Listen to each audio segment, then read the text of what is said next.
There were further implications of the Perestroika on the economic and political sectors of the USSR. Prior to economic reforms, powerful interest groups such as state-owned enterprises, party officials, and some bureaucrats who benefited from previous systems opposed these reforms because bureaucracy, consisting of government officials, administrators, and bureaucrats, had developed over many years and became deeply rooted within the system. Bureaucracy had its own rules, procedures, and power structures, which resist change and reform. They resisted reforms because this reform would limit their authority, redistribute resources, or introduce market-oriented mechanisms that undermine their positions. Perestroika also aimed to develop independent enterprises. However, state-owned enterprises, which were already developed, still dominated the business sectors of the USSR because reforms did not possess adequate support and incentives, which could facilitate the growth and development of private sectors. Along with it, the piecemeal implementation of reforms, as discussed in earlier videos, and the unstable economy of the USSR also played a significant role in slowing down private sector growth. Price liberalization, one of the key components of the Perestroika's economic reforms, aimed to allow market forces to determine prices. However, the sudden and uncontrolled liberalization of prices led to significant inflation, shortages which led to demand and supply imbalances and economic instability. Therefore, some consumers, who were accustomed to lower prices, now have the freedom to purchase goods at higher prices. Some consumers even engage in hoarding by buying products in large quantities because of fear of rising prices again and then selling them at higher prices later on.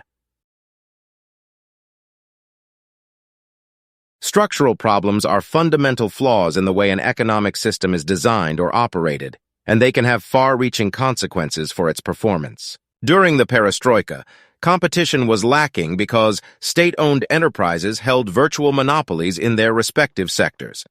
Here, virtual monopolies refer to a situation where a group of entities or a single entity, such as enterprises in a centrally planned economy, dominate a specific sector or industry to such an extent that they have a significant advantage over potential competitors.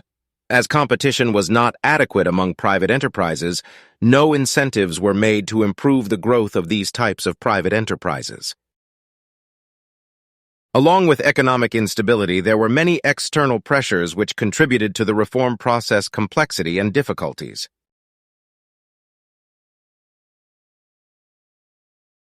The Soviet Union was engaged in a prolonged geopolitical rivalry with the United States and its allies, known as the Cold War.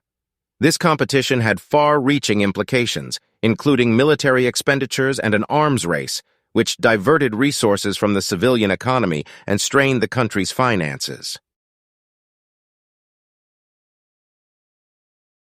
The Soviet Union faced various economic sanctions and trade restrictions imposed by Western countries in response to political and human rights issues. These restrictions limited the country's access to international markets and technologies, hindering its economic development.